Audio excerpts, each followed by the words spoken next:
প্রথমবারের মতো সাকিবের বিপরীতে জুটি বাঁধতে যাচ্ছে ছোট পর্দার অভিনেতা মুশফিক ফারহান। তবে সিনেমায় তাকে নায়ক হিসেবে দেখা যাবে না, বরং খলনায়ক হিসেবে ধরা দিবেন তিনি।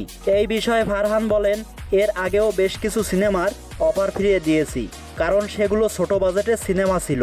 কিন্তু প্রিন্স গল্প থেকে শুরু করে সবই বড় পরিসরে করা হবে।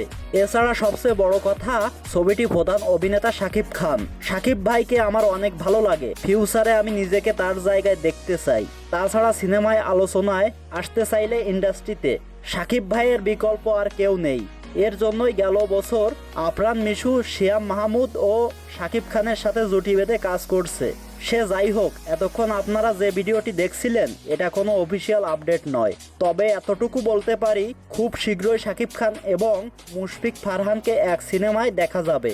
কেননা মুশফিক ফারহানেরও ইচ্ছে তার শাকিব খানের সাথে কামব্যাক করা। প্রিয় ভিউয়ার্স, শাকিব খান এবং মুশফিক ফারহানকে এক সিনেমায় দেখতে আপনারা কতটুকু এক্সাইটেড জানাতে পারেন কমেন্ট করে। ধন্যবাদ।